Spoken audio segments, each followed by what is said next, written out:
9 years ago, universities across the DMV joined DC Mayor Muriel Bowser in a climate pledge, committing to turning the city into, quote, the most sustainable in America. A recent event joining a global call for climate justice education showed students just how far their schools had come. Ever since American University became the first urban research university in the country to be carbon neutral, institutions across the DMV have made strides in their sustainability efforts.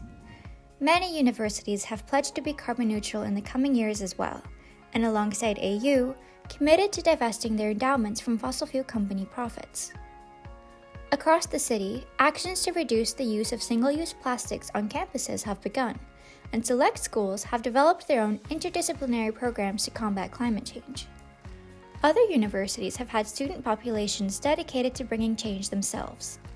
Green infrastructure has popped up across all campuses, from community gardens and hydroponic systems, energy-efficient or renewable power across the grid, to solar panels on various schools' buildings.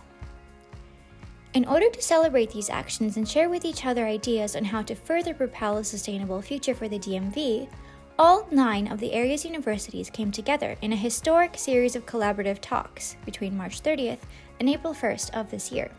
March 30th marked the Global Climate Justice Teach-In, an initiative first created by Bard College that asked educational communities across the globe to spend the day teaching each other about sustainability and climate justice. DC universities joined over 1,000 other schools. Each campus hosted their own programming before coming together in a cross-university livestream at the George Washington University, with one student from each school representing its program. 2 days later, the universities came together again at Howard University, this time with a professor panel and 2 keynote speakers, award-winning activist Carrie Fulton and Bill McKibben, the founder of Third Act, a political activist group composed of people over the age of 60. Tacy Lambiase, who helped organize the teach-in and works as a sustainability manager with American University, said that the hybrid online and in-person nature of the event allowed people from around the city to attend, increasing the power such a conversation can have. I think that events like the Climate Justice Teach-In can do a couple of things. I think they can raise awareness and visibility for issues like sustainability and climate change. I think it can also help to get a lot of different people involved and engaged in this conversation.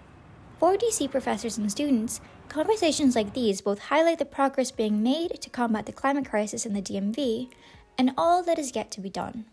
We want our students to think about further changes and challenges that they can help to implement on their own campuses.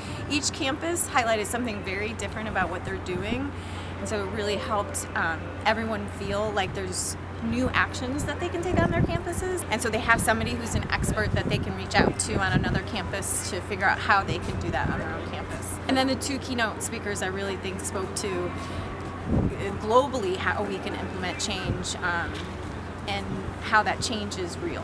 What do you think is the power of people coming together like this? Well, I think it speaks to what Bill McKibben was talking about in his keynote, which was in order to fight against the power of fossil fuel industries, you have to come together, and there's power in numbers. As for the university's continuing collaboration, Tara Scully said that there is already another cross-university event in the works. For Final Cut News, I'm Izzy Hardy.